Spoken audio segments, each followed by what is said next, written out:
I've spent most of my adult life being a mommy, and I was a relatively climate aware mommy, um, but it was in a time when climate change was not being talked about. It was a real deep silence all across our country, and and I was inclined to make that mean that the crisis was someone was taking care of it, and I was taking care of my babies. Um, but it looked like it was progressing a lot faster than it was supposed to, and I became more and more concerned. And then read an article by Bill McKibben in the Rolling Stone in 2012, and it's in the middle of an incredible drought anomaly where we were living in the Midwest, and my world was shattered.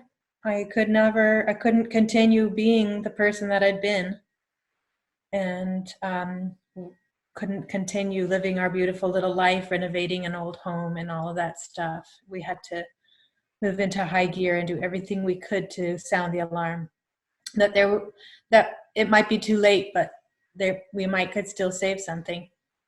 And so since that time, and I've tried all kinds of different things, being an athlete and walking cross country and talking with people about the climate situation, climate science, trying to understand why people make the decisions that they make, grieving, experience depression, lots of life changes, trying to figure out how to be with this reality.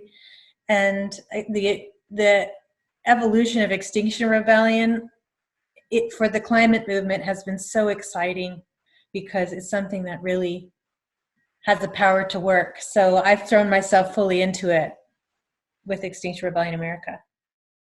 There are two dimensions to the answer, of course, for me at least. One is the intellectual scientific answer, and the other is the personal, more emotive side of it.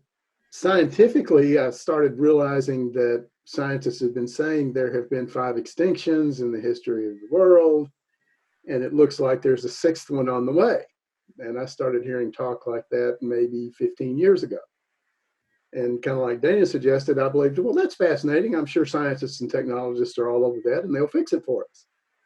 And I naively went down that path for a while. And then I revisited my home grounds back in the Cumberland regions of the foothills of Kentucky and realized, no, they're fracking the mountains and it's causing earthquakes and it's polluting the environment and there's no clean water. This is a lot more serious than something that the scientists are fixing. And so I had kind of an emotional epiphany at that point. And then the more I looked into it, the more I realized, and as you can probably tell, I'm not a young guy, and I realized my kids and my grandkids are likely to be living in a world that's more horrific than anything I can even imagine today. So for me, it became a question of what am I going to do about that for them? It's such a mixed feeling. I have this sense of being blessed because I probably won't live to see that hell on earth, but I have this curse of knowing that my kids and grandkids will. So it became a question of legacy for me, how I can be here for them and help them understand that that's what's coming and how they're going to have to learn to cope with it. I grew up in the 60s and 70s in New York, and the Hudson River there was pretty polluted. And I think my first memory was going down to the river and just seeing thousands of dead fish because some chemical company upriver had done a dump into the river and just killed everything. And I just sat there and cried. I was like, this isn't right, you know? And I think I was a native naturalist as a kid anyway, looking at caterpillar dens and everything else, loving stuff about nature. And, you know, when I went to high school, I helped co-found my high school science club and built my first solar panel in high school and went on to get an environmental studies degree. And I've just known that there's such a huge impact that we have all across the world. And I grew up in a neighborhood where in our building, I think there were people from just dozens of countries all over. And it was so impactful to me to hear different stories as a kid. And, you know, as I've grown older, it's just seemed more and more that it's gotten worse and worse and people aren't doing anything about it. So I went to school, got an environmental degree. I went to environmental law school. And when I got out, there was such a recession that nobody was hiring except for maybe, you know, Exxon, and I didn't want to do that. And, you know, I went about my life after we started doing some things and having some international accords. I thought, oh, they're going to take care of it, right? Just like they took care of the ozone hole, they're going to take care of the environment. This is great. It's all taken care of. I believed in my government, and I believed in that people would take care of it. And they didn't. And that was like kind of a shocker to me. So, you know, I've worked for solar companies. I've done different things around that area, but I've done the marches. I've done the petitions. I've done online stuff. I've donated. I've done call centers and calling. I've done all those different things that we were told would work, and they didn't. And so that's what brought me to Extinction Rebellion. Finally, almost a desperation to find something that would actually work and move the needle, because everything else we tried has been heartfelt and soulful and good. It just hasn't done the job. When I was up in Canada, I worked as a wildland firefighter in the summertime, and in the wintertime I was a ski patroller. I really lived in the outdoors. I was an avid backpacker. I was a guide. I did youth at risk outdoor trips. So I really was exposed to the wilderness, and in that I learned sort of the concerns about what was coming up the pipeline for the climate in what we were doing, creating this greenhouse gas effect. And, you know, I was trucking along with my life just thinking, well, the powers that be, you know, the people we elect, they're elected in to, you know, make sure us and our families and their families are going to be protected. They get the specialist information. They have, you know, advisors that give them advice, and that would be that. So I just continued my life, you know, trying to pay the bills and make sure my son had a good life. And then I moved down to the US in 2005, again, worked in an office 9 to 5 for a number of years. And then I was diagnosed with MS around 2013, middle of 2013. And that freed me up with some time to kind of explore my new country and learn about, you know, how that ticked. And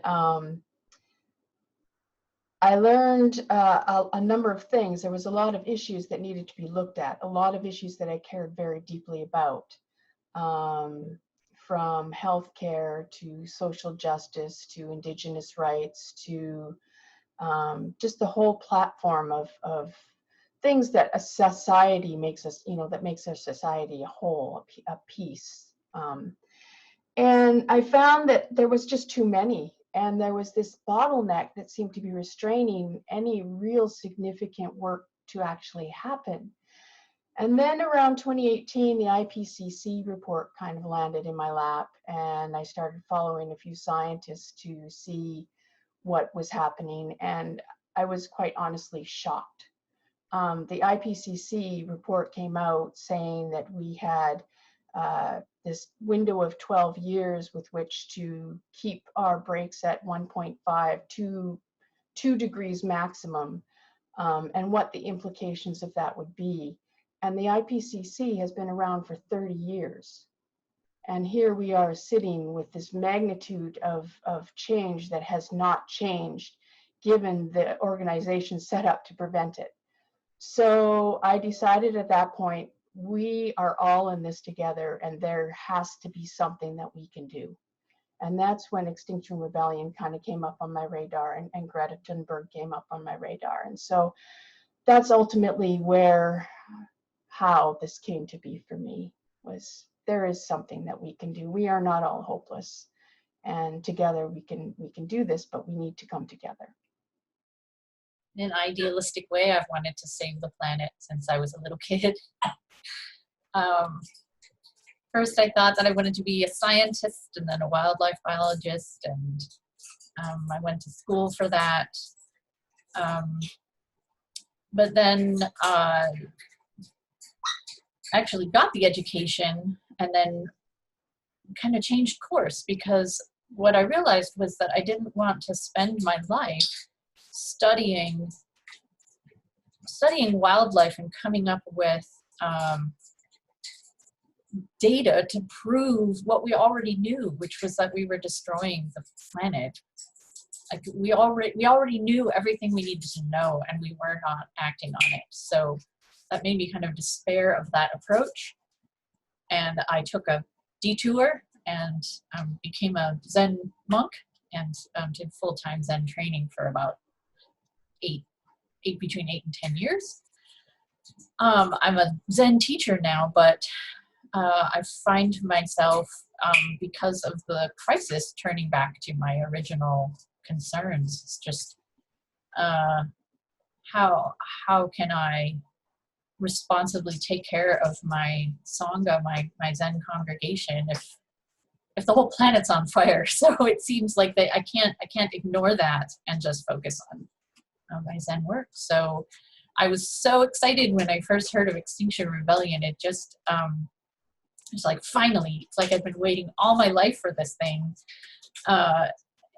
because like Jonathan was saying, that I saw all these different efforts, you know, the IPCC and all these different things, and nothing, like you said, they were heartfelt. They seemed like the right thing to do, but they did not.